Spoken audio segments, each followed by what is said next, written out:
Hindi pumayag ang Los Angeles Lakers na mapahiya sa Denver Nuggets, gaya sa nakaraang araw na tinalo ang Warriors ng Nuggets kahit na hindi naglaro si Nikola Jokic at Jamal Murray.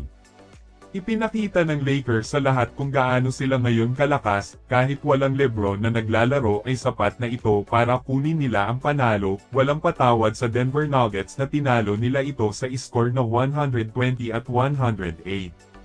Madami ang nagsasabi at binatikos ang Warriors sa pagkatalo sa Denver Nuggets sa nakaraang araw na tila napahiya nito ang Warriors dahil nga sa uulitin hindi nakalaro si Nikola Jokic at Jamal Murray. Pero kahapon hindi nangyari sa Lakers ang mapahiya dahil nasungkit nila ang panalo sa pamumuno ni Luka Doncic na nakapagtala ng 31 points, 9 rebounds at 7 assists. Sinundan naman ito ni Austin Reeves na merong 22.5 rebounds at 8 assists, anim ang nakapagtala ng double digit sa Los Angeles Lakers na nagtutulungan sila para masungkit ang panalo. Para naman sa Denver Nuggets, muling nangunguna sa kanila si Aaron Gordon na nakapagtala ng double-double na merong 26 points at 11 rebounds. Si Russell Westbrook nakapagtala naman ng 12 points, 4 rebounds at 9 assists. Si Peyton Watson at Michael Porter Jr. pareho namang nakapagtala ng tig 12 points. Nanalo na ngayon ang Los Angeles Lakers ng 9 winning streak sa kanilang home court at ito ang mahabang panalo nila sa kanilang mismong home court since 2018.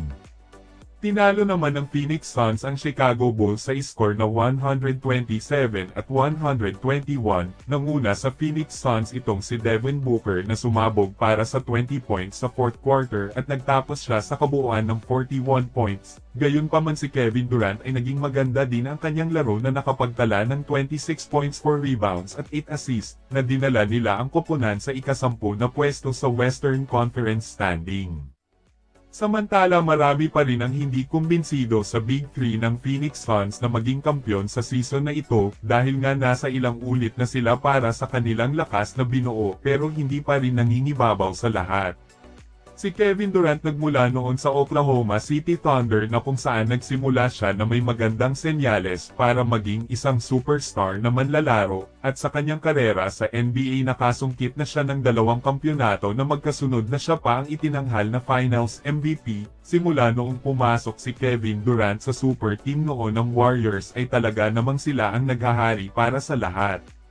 At sa kanyang patuloy na paglalakbay nakarating naman siya sa Brooklyn Nets na nag-rebuild noon ang Nets at nakasama niya sina Kyrie Irving at James Harden, pero sa kanilang kampanya ay minala sila noon dahil natalo sila sa semifinals Game 7 laban noon sa Milwaukee Bucks. Doon naganap ang sinasabing worst shot ni Kevin Durant sa kanyang karera.